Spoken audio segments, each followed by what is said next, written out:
warahmatullahi wabarakatuh. Dewan Juri yang terhormat, perkenalkan kami dari tim pemerintah dengan saya sendiri, Rizka Al-Putri selaku pembicara satu dari tim pemerintah yang akan memaparkan argumentasi beserta definisi dari misi selanjutnya. Izinkan saya memperkenalkan mereka terlebih dahulu. Yang pertama ada Zalfa Puspa Amalia selaku pembicara kedua yang akan memperdalam argumentasi dari tim kami, dan yang terakhir ada Reisha Zalia selaku pembicara ketiga yang akan memaparkan studi kasus dan hasil argumentasi dari pembicara satu dan pembicara dua. Baik Dewan Juri yang kami hormati, kami selaku tim pemerintah jelas menyetujui mosi perdebatan pada kali ini, yaitu Undang-Undang Nomor 2 Tahun 2002 tentang Kepolisian Negara Republik Indonesia yang memberikan ruang bagi militer untuk terlibat dalam pengambilan keputusan politik berdampak besar prinsip demokrasi di Indonesia. Masuk ke dalam definisi daripada mosi ini, yaitu memberikan ruang bagi militer, artinya memberikan kekuasaan, memberikan kesempatan dan juga memberikan peran terhadap militer untuk mengambil keputusan politik sipil. Selanjutnya ada demokrasi. Demokrasi adalah sistem pemerintahan di mana kekuasaan tertinggi berada di tangan rakyat sipil, bukan kekuatan militer. Lalu di sini ada prinsip demokrasi. Prinsip demokrasi mencakup kedaulatan rakyat, yaitu kekuasaan tertinggi berada di tangan rakyat. Pemisahan kekuasaan harus jelas, seperti eksekutif yang dilaksanakan oleh presiden, legislatif yang dilaksanakan oleh DPR, dan juga yudikatif yang dilaksanakan oleh Mahkamah Agung atau Mahkamah Konstitusi. Selanjutnya ada supremasi hukum, di mana kesetaraan hukum di hadapan hukum itu semuanya rata. Lalu ada hak asasi manusia, yaitu kebebasan individu untuk berpendapat dan juga berkumpul. Dewan Juri yang terhormat, keterlibatan militer dalam pengambilan keputusan politik dapat mencederai prinsip-prinsip tersebut karena dapat menyebabkan ketidakseimbangan atau ketidaksetaraan dalam akses proses kekuasaan serta menimbulkan dominasi militer dalam politik. Prinsip demokrasi menekankan pada pembagian tugas yang jelas dan memastikan bahwa kekuasaan tertinggi berada di tangan rakyat sipil. Dewan Juri yang terhormat, selanjutnya diizinkan saya masuk ke dalam ranah argumen dari tim kami. Tim kami sangat setuju dengan mosi perdebatan pada kali ini karena keterlibatan militer dalam ranah politik atau pengambilan keputusan sipil secara jelas bertolak belakang dengan pasal 1 ayat 2 dan 3 Undang-Undang Dasar Negara Republik Indonesia tahun 1945, di mana pasal 1 ayat 2 menegaskan bahwa kedaulatan berada di tangan rakyat dan dilaksanakan menurut konstitusi, yang berarti bahwa kekuasaan politik secara sah berasal dari mandat rakyat melalui proses demokratis. Ketika militer yang tidak memiliki legitimasi elektoral atau yang tidak dipilih lewat pemilihan proses pemilu ikut menentukan arah kebijakan, maka prinsip kedaulatan rakyat telah dilanggar. Berdasarkan data hasil survei Lembaga Indonesia, 70% responden menolak keterlibatan TNI dan Polri dalam politik praktis. Sementara itu, pasal 1 ayat 3 menegaskan bahwa Indonesia merupakan negara hukum di mana mensyaratkan supremasi hukum, akuntabilitas kekuasaan, dan perlindungan terhadap hak asasi manusia.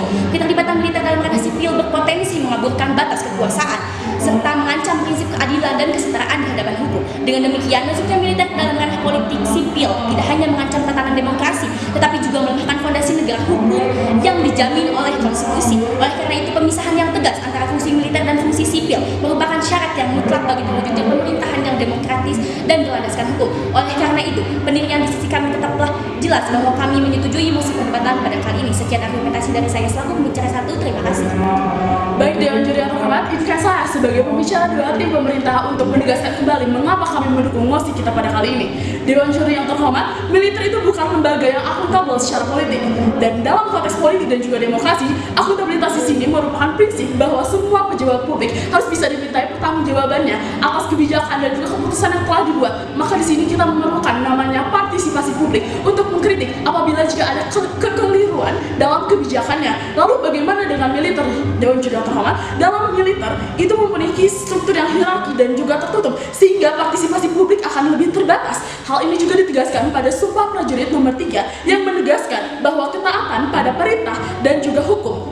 Dewan Juri yang terhormat, terdapat dasar-dasar hukum yang dapat mendukung argumentasi saya pada kali ini, yaitu pada Undang-Undang Dasar 1945 pasal 30 ayat 3 yang menyatakan bahwa TNI berperan sebagai alat negara di bidang pertahanan dan juga keamanan negara, yang berarti tidak dalam ruang lingkup politik. Dewan Juri yang terhormat, Undang-Undang Nomor 34 Tahun 2004 tentang TNI khususnya di pasal 2 menegaskan bahwa tentara profesional yaitu tentara yang terlatih, terdidik, dilengkapi secara baik, tidak berpolitik praktis. Dalam kutipan undang-undang tersebut terdapat berpolitik praktis, yang artinya tentara tidak boleh berkaitan dengan perebutan, pembagian, dan juga pelaksanaan kekuasaan. Pada pasal 47 Undang-Undang Nomor 34 Tahun 2004, prajurit dapat menduduki jabatan sipil setelah mengundurkan diri atau bahkan setelah pensiun dari dunia militer. Dan rakyat kehilangan hak untuk bersuara dan meminta pertanggungjawaban. Itulah yang terjadi jika lembaga yang tidak akuntabel secara politik ikut mengatur kehidupan rakyat. Alasan keduanya yaitu pengawasan militer akan lemah dan membahayakan keputusan politik yang demokratis. Dewan Juri yang terhormat, pengawasan militer lemah, proses peradilan militer yang tertutup, dan pengawasan oleh masyarakat yang terbatas ini berpotensi penyalahgunaan dan merusak demokrasi. Dalam sistem komando yang terikat dalam anggota TNI, di mana anggota TNI terikat pada perintah atasan, dan ini berpotensi menjadikannya sebagai alat politik yang memihak kepentingan negara. Dan oleh karena itu, penguatan wewenang TNI tanpa pengawasan yang seimbang dapat mengarah pada kemunduran demokrasi. Bayangkan saja Dewan Juri yang terhormat, jika kita membiarkan militer terlibat dalam pengambilan keputusan politik tanpa pengawasan yang ketat, bukankah kita sama saja dengan memberikan kunci rumah kepada orang yang tidak kita kenal? Apakah kita yakin bahwa mereka tidak akan menyalahgunakan kekuasaan yang diberikan? Dewan Juri yang terhormat, kami menyimpulkan bahwa militer bukanlah lembaga yang akuntabel secara politik dan pengawasan terhadapnya cenderung lemah, berpotensi membahayakan demokrasi. Dan oleh karena itu, saya sebagai tim pemerintah dengan tegas dan bangga menyatakan mendukung mosi kita pada kali ini, yaitu Undang-Undang Nomor 2 Tahun 2002 tentang Kepolisian Negara Republik Indonesia yang memberikan ruang bagi militer untuk terlibat dalam pengambilan keputusan politik berdampak merusak prinsip demokrasi Indonesia. Sekian dari saya dan terima kasih. Baik, kepada Dewan Juri yang terhormat, saya selaku pembicara ketiga dari tim pemerintah akan menjelaskan lebih lanjut dengan studi kasus dan data aktual terkait argumen-argumen yang sudah disampaikan oleh pembicara pertama dan kedua. Menurut argumen pembicara pertama mengenai akuntabilitas yang kabur, di sini dijelaskan mengenai pengaburan batas sipil dan militer akibat kurang terpantaunya batasan-batasan yang ada. Maka permasalahan yang muncul ialah berdasarkan data dari BBC News, jumlah prajurit TNI aktif di jabatan sipil ialah lebih dari 2.500 prajurit TNI aktif yang menduduki jabatan sipil pada tahun 2023. Jumlah ini melampaui batas yang ditetapkan dalam Undang-Undang Nomor 34 Tahun 2004 tentang TNI. Hal ini merupakan pelanggaran terhadap Undang-Undang TNI Pasal 47 UU TNI yang membatasi penempatan prajurit aktif hanya pada kementerian atau lembaga tertentu. Namun pada kenyataannya banyak prajurit TNI yang menduduki jabatan di berbagai kementerian yang dinilai sebagai pelanggaran dasar UU TNI. Maka potensi masalah yang muncul mengenai perluasan penempatan TNI aktif di jabatan sipil ini adalah munculnya masalah seperti eksklusi warga sipil dari jabatan sipil, menguatkan dominasi militer di ranah sipil, dan memicu terjadinya kebijakan maupun loyalitas ganda. Hal ini jelas tidak sesuai dengan prinsip profesionalisme TNI. Contohnya pada kasus penunjukan Maijen TNI Doni Monardo sebagai Kepala BNPB tahun 2019. Doni Monardo menjabat sebagai Kepala Badan Nasional Penanggulangan Bencana atau BNPB saat masih berstatus sebagai perwira aktif TNI. Maka meski BNPB bersifat sipil, posisi itu kemudian diisi oleh militer aktif, menimbulkan kritik atas potensi militerisasi ranah penanggulangan bencana yang seharusnya berbasis pendekatan sipil humaniter. Penunjukan Maijen TNI Doni Monardo mencerminkan dilema klasik antara efektivitas teknokratik versus prinsip demokrasi sipil. Di satu sisi, ia menunjukkan kapasitas manajerial yang baik dalam krisis. Namun di sisi lain, hal ini dapat melemahkan batas antara militer dan sipil, mendorong militerisasi ranah sipil, membuka pintu untuk pelanggaran lebih lanjut terhadap batas-batas legal penempatan TNI aktif di ranah sipil.